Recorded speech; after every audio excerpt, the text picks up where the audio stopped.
ഇപ്പം ബിബിനെ വെച്ച് ഹീറോ ആക്കി പടം ചെയ്യുമെന്ന് പറയുന്ന അതേ ആള് തന്നെ തൊമ്മനും മക്കളെന്ന് പറയുന്ന പടം തമിഴില് വിക്രത്തിനെ വെച്ച് ചെയ്യുകയാണ്. തമിഴിൽ പക്ഷെ പിന്നീട് അദ്ദേഹം പോവാഞ്ഞതാണോ അതോ ഇവിടുത്തെ തിരക്കുകളിൽ തന്നെ നിന്നതാണോ? തമിഴിലെ ഒരു പടം കഴിഞ്ഞിട്ട് പിന്നെ ഷാഫി സാർ തിരിച്ച് പടങ്ങൾ ചെയ്തിട്ടില്ല. തമിഴില് ഷാഫിയാണ് ചാന്തുപൊട്ടിനെ കുറിച്ച് പറഞ്ഞിട്ട് വിക്രം ചാന്തുപൊട്ട് കണ്ടു. ആ അവിടെ പൊള്ളാച്ചിൽ എവിടെയോ ഒരു തിയേറ്ററിൽ ഇട്ടിട്ട് ചാന്തുപൊട്ട് കണ്ടിട്ട് അത് സിനിമയാക്കണമെന്ന് വിക്രത്തിന് ആഗ്രഹമുണ്ട്. അതിന്റെ റൈറ്റ്സ് ഒക്കെ വാങ്ങിച്ചു, സ്റ്റോറി റൈറ്റ്സ് ഒക്കെ വാങ്ങിച്ചു.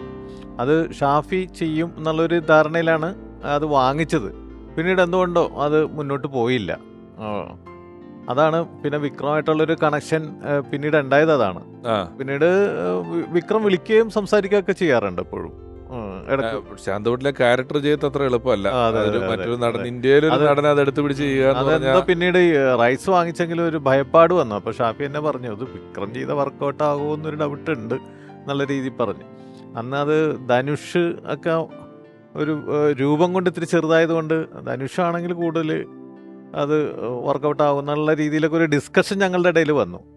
പിന്നെ ഒരു തമിഴിൽ നിന്ന് ഒരു അങ്ങനെ വലിയ വേറൊരു നല്ലൊരു പ്രോജക്റ്റ് ഒന്നും വരുന്നില്ല. അതുകൊണ്ടായിരിക്കാം ഇവിടെയും തിരക്കുകളും ഇവിടെയും മലയാളം നമുക്ക് ഭാഷയുടേതായ ഒരു പ്രശ്നങ്ങളുണ്ടല്ലോ അവിടെ പോയി ചെയ്യുന്നത്. പിന്നെ മജ അവിടെ ഇവിടെ വർക്കൗട്ട് ആയ പോലെ അവിടെ അങ്ങോട്ട് വർക്കൗട്ട് ആയില്ല. കാരണം നമ്മൾ ഈ മമ്മൂക്കനെയും ഇതൊക്കെ കണ്ടിട്ട് കണ്ടിട്ട് അവിടെ വരുമ്പോൾ നമുക്ക് അങ്ങോട്ട് എന്തോ ഡ്രോപ്പ് ചെയ്തു പോയ പോലെ നമുക്ക് തോന്നും. അത് ആദ്യം കണ്ട ഒരു ഫീൽ. ഉദയേട്ടൻ നേരത്തെ പറഞ്ഞല്ലോ, നമ്മൾ ഈ പറഞ്ഞ പോലെ ഇനിയൊരു കോമഡി പടം ഇരുന്ന് ആലോചിച്ചിരുന്ന് എഴുതിയാൽ ഇത് ആരെ കൊണ്ട് ഇതെല്ലാം പെർഫോം ചെയ്യിച്ചെടുക്കും എന്നുള്ളതിനകത്തൊരു മറ്റേത് എഴുതുമ്പോൾ തന്നെ ഇതിപ്പോൾ സലീമേട്ടൻ എന്ന് പറഞ്ഞ് ചെയ്താൽ ഇപ്പം ഇവൻ പടം എഴുതുമ്പം സലീമേട്ടന്റെ വേഷങ്ങളും ചെയ്തുകളൊക്കെ ഇപ്പം ഏത് പടത്തിലാണ് ജയിലിൽ നിന്ന് വരുന്നത്, നമ്മുടെ കട്ടപ്പനയിലൊക്കെ സലീമേട്ടൻ കുറച്ച് നാൾ കഴിഞ്ഞാണ് വരുന്നത്.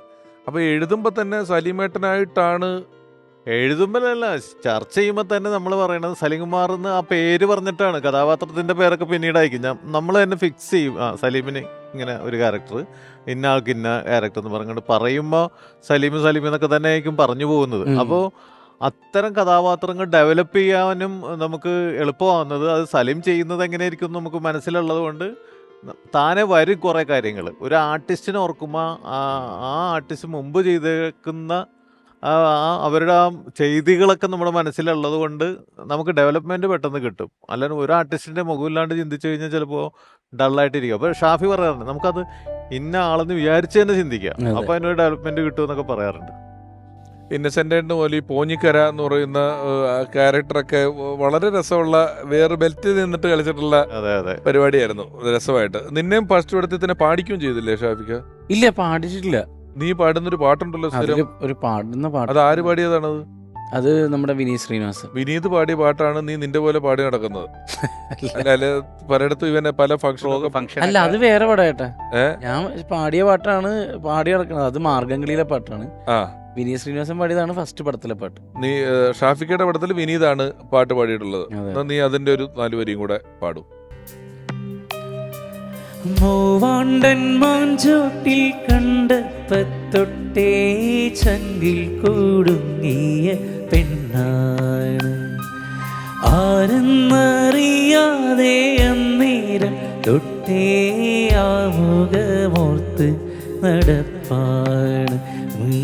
മുള്ളൊരു സ്വപ്നം കണ്ട് അവളിൽ നിന്നും കാത്തിരിപ്പുണ്ട്.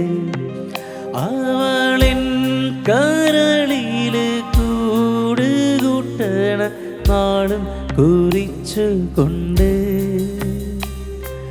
മൂവാണ്ടൻ മാഞ്ചോട്ടിൽ കണ്ടപ്പത്തൊട്ടേ ചങ്കിൽ കൂടുങ്ങിയ